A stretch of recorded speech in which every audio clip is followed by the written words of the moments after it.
नमस्कार, स्वागत है आपका। मैं हूं अरविंद त्रिवेदी और मेरे साथ हैं वरिष्ठ पत्रकार दिलीप मिश्रा।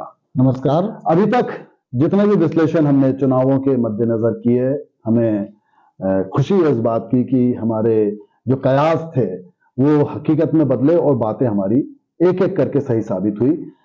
सबूत के तौर पर हमारे वीडियोस देख सकते हैं। जो भी कुछ कहा वहां तक हमारी हर बात सही साबित हुई। चुनावों के बाद भी तमाम तरह की बातें हमने की। जैसे कि हमने एक उदाहरण के तौर पे मैं दिलीप जी आपसे कहा था कि इस बार के चुनावों में चौंकाने वाली बात एक और होगी कि कर्मचारियों के वोट बीजेपी को उस तादाद में नहीं मिलेंगे, और ये हमने मतदान के पहले कह दिया था। आप वीडियो में चेक कर सकते हैं, मैंने स्वयं ये बात कही थी क्योंकि वो दिखाई दे रहा था। लेकिन उसके बावजूद भी लैंडस्लाइड विक्ट्री, क्योंकि पोस्टल बैलेट में आपने देखा होगा अधिकांश जगह, बिल्कुल मैक्सिमम, वो देवास जिले में तो पूरी जगह, सभी जगह पोस्टल बैलेट में कर्मचारियों ने वोट जिस तरह से देना चाहिए बीजेपी को नहीं दिया। तो ये आत्मचिंतन और मंथन की बात है, क्योंकि तंत्र जो है सरकारी, उससे ये कर्मचारी सीधे तौर पर जुड़े होते हैं। और अगर कर्मचारी असंतुष्ट हैं किसी मामले को लेकर, तो संतुष्ट किया जाना, उनका हौसला बढ़ाना बहुत जरूरी है। तो आने वाली जो सरकार है उसको ये देखना होगा कि चुनावों में कर्मचारियों की भूमिका क्या रही और क्यों रही, और आगे चल के उनके अनुरूप फैसले उनके परिवार को ध्यान में रखते हुए और उनकी नाराजगी को दूर करने की भी जरूरत महसूस होगी।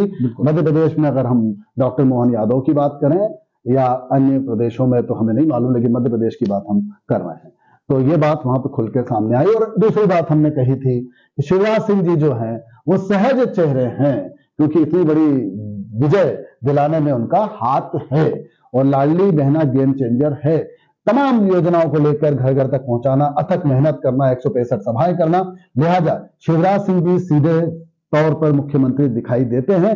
लेकिन साथ में हमने ये भी जोड़ा था कि होगा वही जो मोदी रची रखा, तो होगा वही जो मोदी रची रखा, तो वो सामने आ गया और एक ऐसा चेहरा जिसने चौंका दिया। तो मोहन यादव, तो हमारा जो सोच है दिलीप जी वो ये है कि आम जनता के बीच में आपने बात की, उज्जैन भी बात की, देवास में बात की, अन्य जगहों पे बात की। मध्य प्रदेश के कई स्थानों पे डॉक्टर मोहन यादव पहली बार नाम सुना गया है। हमारा रीजन जो है उज्जैन, देवास और ये पूरा उज्जैन के अलावा इंदौर, ये रीजन ऐसा है जो जाना पहचाना नाम है मोहन यादव। तो वो बहुत पुराने नेता हैं। तो आप क्या कहते हैं, आम जनता का नजरिया, दूर दराज के लोगों से भी जो आपकी बात हुई है? अरविंद जी, सबसे बड़ी बात तो यह है कि भारतीय जनता पार्टी में नरेंद्र मोदी और अमित शाह के जो इस तरह के फैसले होते हैं, अमूमन उन फैसलों को लेकर, चूंकि अब तक के लिए गए फैसले सही साबित हुए, चाहे वो हम इंदौर महापौर पुष्यमित्र भार्गव की बात करें, एक चौंकाने वाला नाम था लेकिन काफी सफल महापौर के रूप में देखे जा रहे हैं।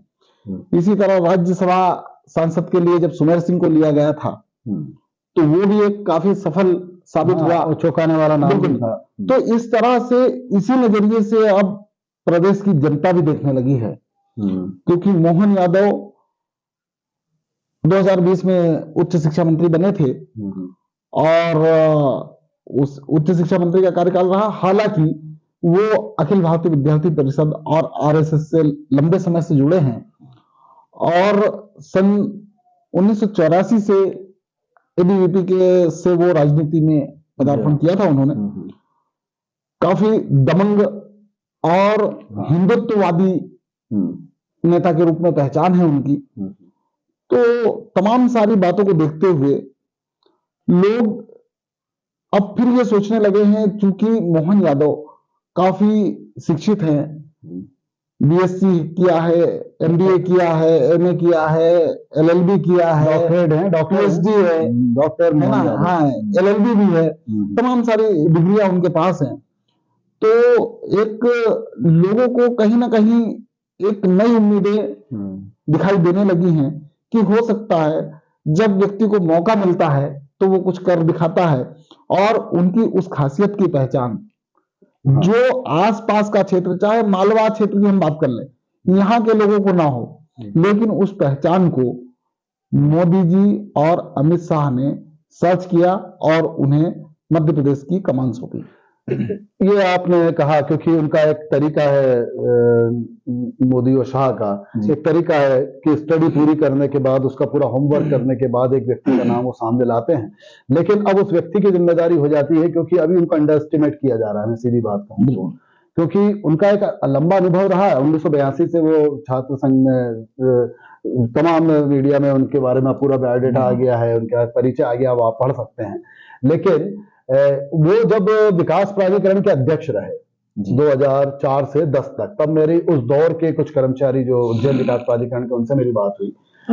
उनकी कार्यशैली को, उस समय मैंने भी उनकी कार्यशैली को देखा था 2004 से 10 के बीच भी, और जब वो पर्यटन विकास निगम के अध्यक्ष रहे, जब उस समय भी उनकी कार्यशैली देखी गई है। ऐसा नहीं है क्योंकि वो यहाँ का जाना पहचाना चेहरा रहे हैं, तो हम पत्रकारों की नजर तो मोहन यादव पर रही है कि किस तरह की कार्यशैली अपनाते हैं। तो दबंग आपने कहा बिल्कुल ठीक है। कई जगह उनके जो वाक शैली है, अब वो पढ़े लिखे हैं, निश्चित तौर पर डॉक्टरेट हैं, सब कुछ हैं, लेकिन जब वो मैदान पे उतरते हैं तो उनकी जो भाषा है उसने कई बार पार्टी को भी असहज कर दिया है, इस तरह की भाषा का उपयोग। और अब वो वीडियो पे प्रसारित भी काफी होगा, तो कहीं ना कहीं उनको समझाइश भी दी गई होगी, या वो स्वयं अब उस जिम्मेदारी को महसूस करेंगे, क्योंकि वो वक्त अलग होता है जब छात्र राजनीति में होते हैं और पूरे प्रदेश की कमान है, तो लिहाजा अब गंभीरता की जरूरत है।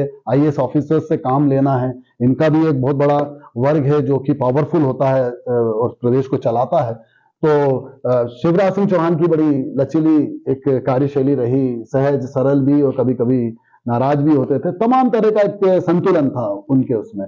अब मोहन यादव किस तरह से वो संतुलन, क्योंकि उनकी जो छवि आपने बताया, उनको अपने क्षेत्र में मोहन पहलवान भी कहते हैं, बिल्कुल, और तलवार घुमाता हुआ उनका अखाड़े का दृश्य भी दिख रहा है।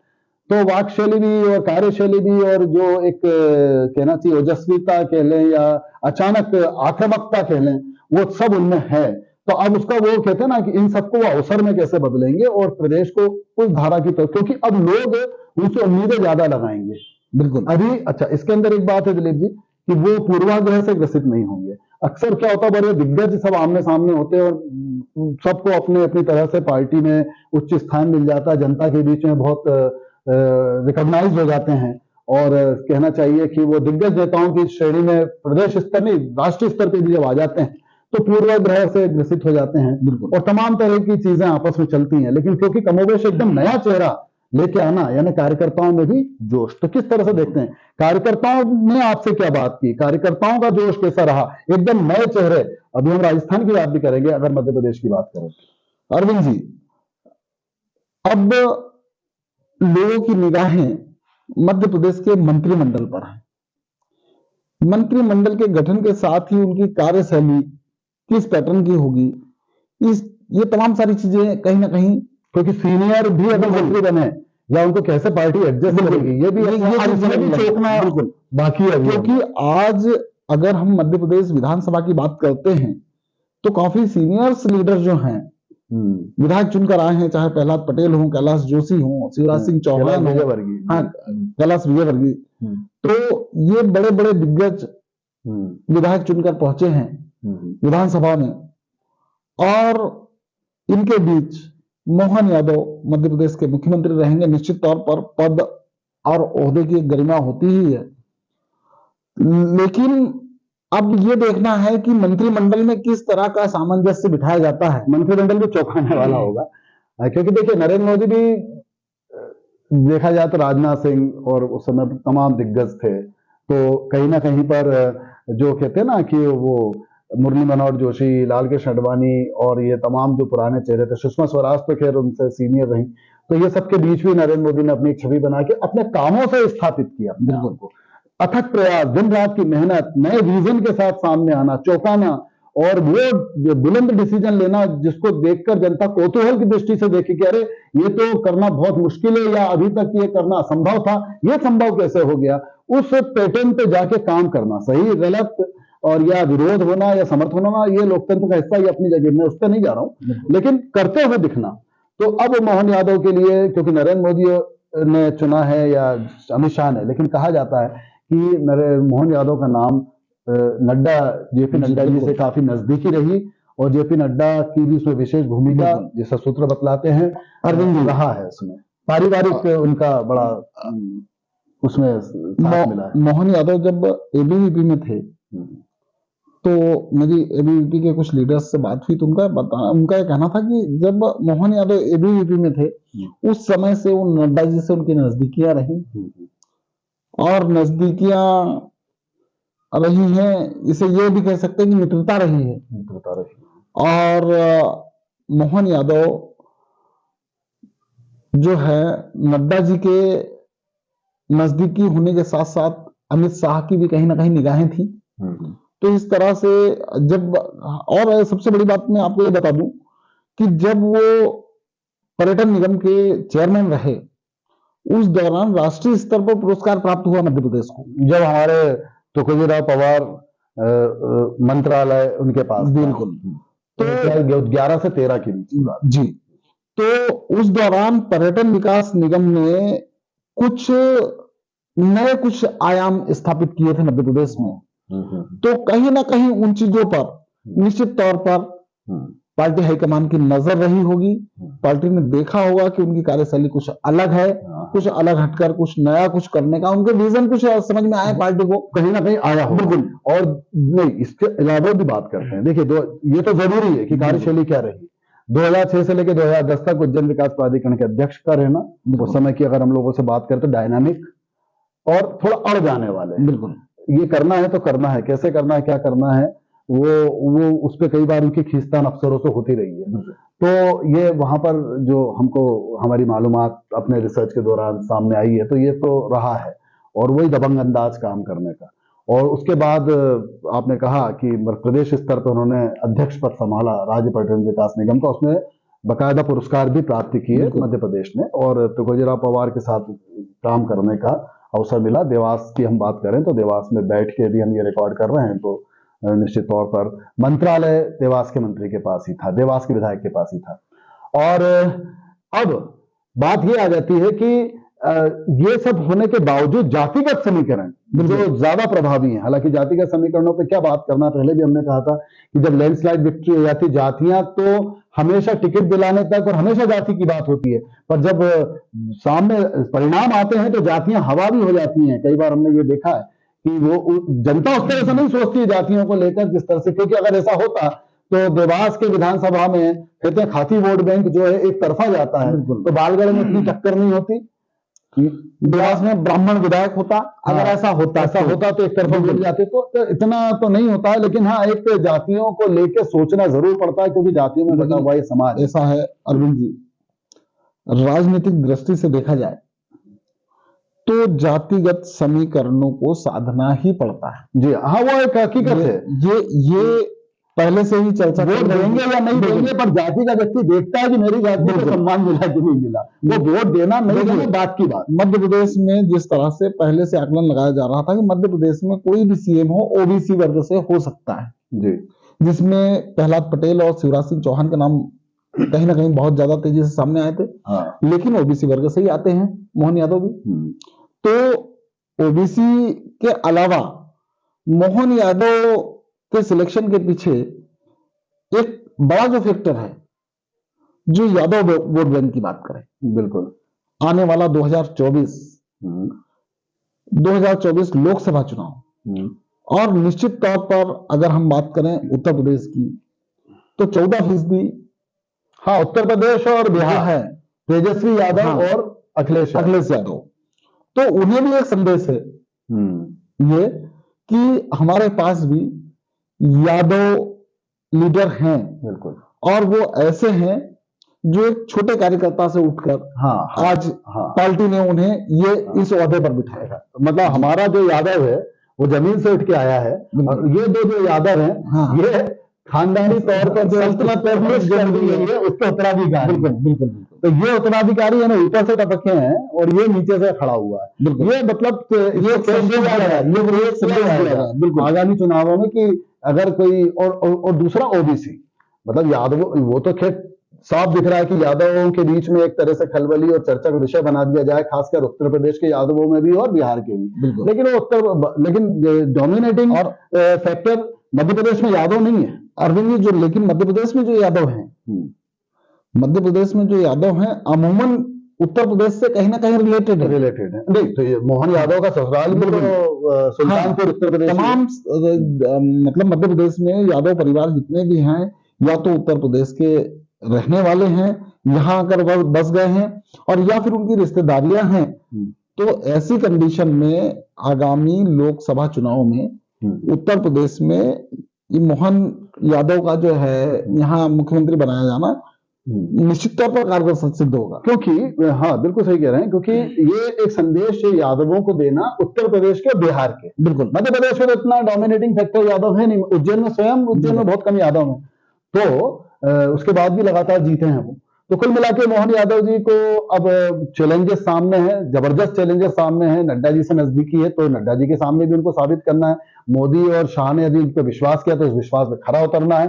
और मध्य प्रदेश विकास के दौर पर जहां लेकर शिवराज सिंह जी ने छोड़ा है, और जो दावे उन्होंने किए हैं प्रेस कॉन्फ्रेंस में कि मैं मध्य प्रदेश को कहां लेकर आया हूं, आपको जनता की उम्मीदें आपसे उससे ऊपर की होगी कि मोदी जी तो खूब नया कर रहे हैं, आप नया क्या करेंगे, आपका विजन क्या होगा, आपका जो डायनामिक जो कार्यशैली है वो कहां पर लेके जाएगी, आपका जो व्यवहार है वो किस तरह से जनता के साथ रहेगा। तमाम अब कदम कदम पर कसौटी पर कसा जाएगा डॉक्टर मोहन यादव को हर तरफ से।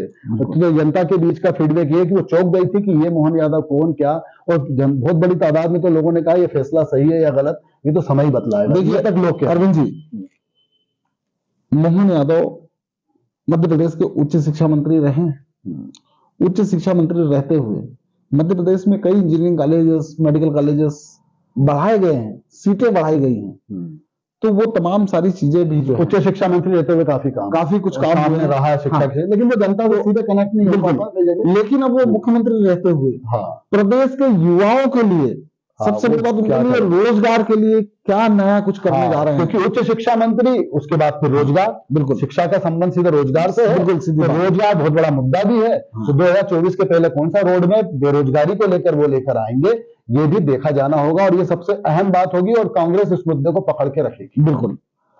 तो ये तो बात हो गई डॉक्टर मोहन यादव की। चलिए समय है, आगे देखते हैं कि ये विश्वास जो रखा गया उनके ऊपर उसमें कितना खरा उतरते हैं। और जनता जैसे अचानक शॉक हो गई थी योगी आदित्यनाथ के आने पर उत्तर प्रदेश में कि ये क्या फैसला है, सही है या गलत कह नहीं सकते, और एक योगी कैसे संभालेगा, और ये तो धर्म की बात करने वाले लोग हैं। लेकिन अब देख लियो वो इतिहास बना दिया हमने कई मामलों में वहां पर। तो अब कुछ जनता को ऐसा लगने लगा है कि कुछ नया और एक फ्रेश चेहरा, मैंने कहा ना कि उसके साथ कोई किसी तरह का इफ एंड बट्स नहीं है, और सभी लोग उनके नाम पर एकमत भी हैं, क्योंकि वो किसी के साथ काम किया उन्होंने या कोई उनके आदरणीय है।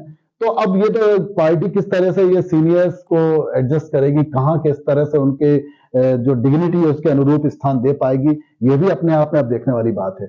और इसके साथ ही जातिगत समीकरण को लिया है, ब्राह्मणों को भी लिया है। तो यहाँ पर उन्होंने एससी वोट्स जो हैं, देवड़ा जी जो हैं वो भी काफी सहज सरल माने जाते हैं। राजेंद्र शुक्ला स्वयं एक इंजीनियरिंग किए हुए व्यक्ति हैं, और उनका अच्छा खासा एक प्रभाव क्षेत्र है। तो ये तमाम मिला के हमने जातिगत समीकरण तो साधे, और उत्तर प्रदेश में भी और बिहार में भी इसका संदेश जाएगा, ये भी देखा जाना बाकी है। लेकिन राजस्थान में फिर एक बार चौंकाया। भजन लाल शर्मा संगठन मंत्री रहे हैं, अपने आरएसएस, मोहन यादव भी आरएसएस के,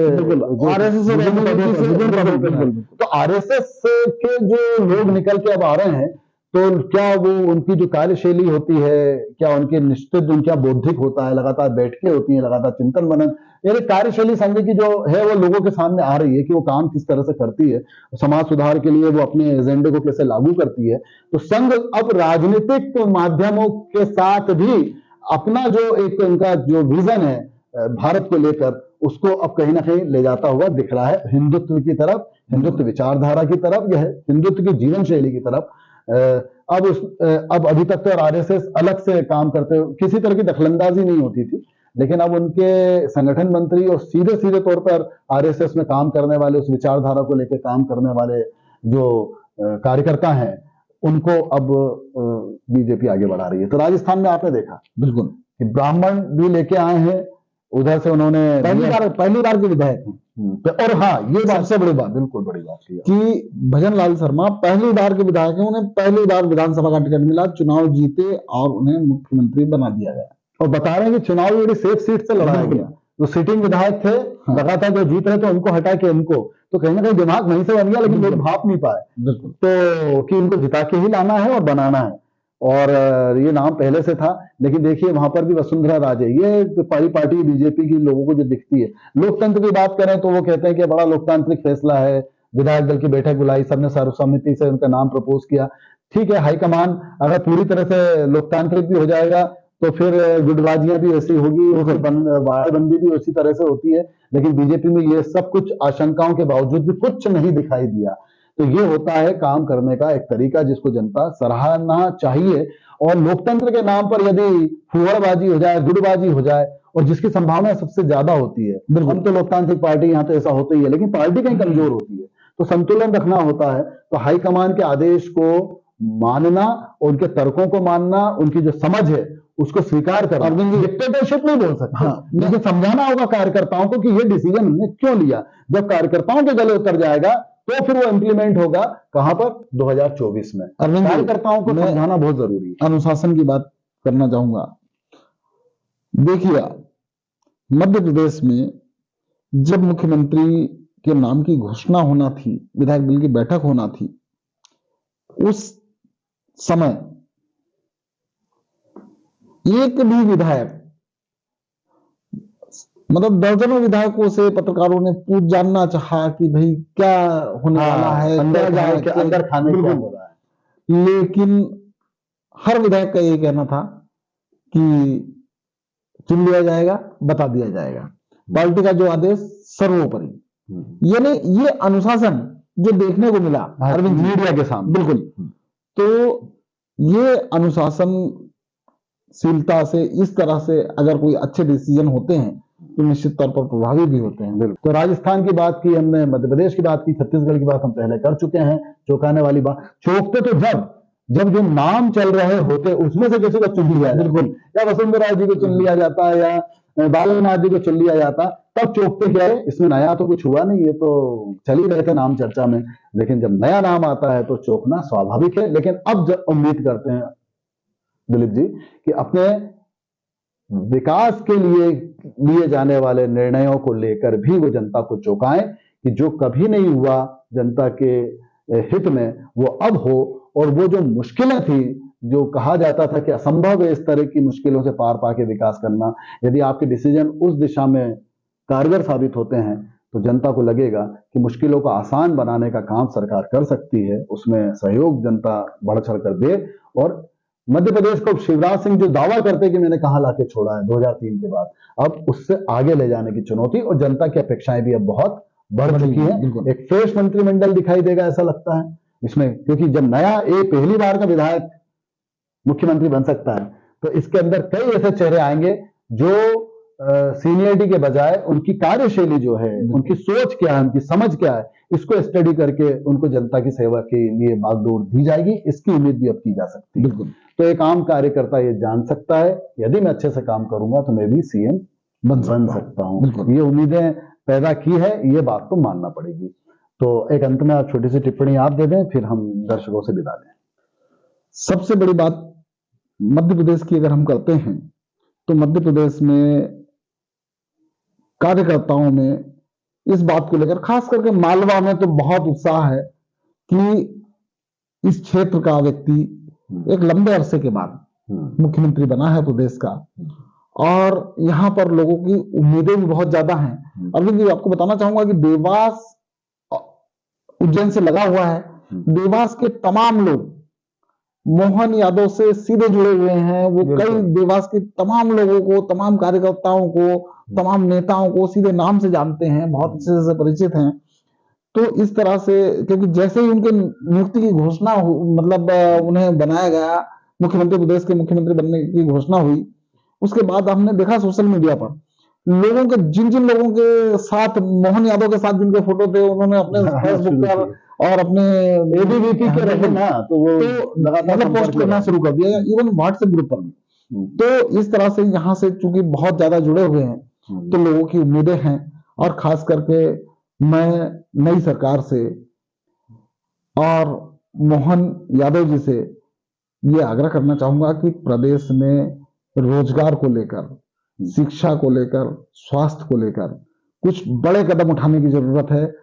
और इनके लिए आपको शुभकामनाएं देना चाहूंगा कि आने वाले भविष्य में मध्य प्रदेश देश के पहले स्थान पर पहुंचे और अपना परचम एक बार फिर लहराए। बहुत बहुत धन्यवाद। बहुत बहुत धन्यवाद आपका। इनोवेशंस किस तरह से होंगे उसको लेकर अब मीडिया की गहरी नजर होगी। बहुत बहुत धन्यवाद।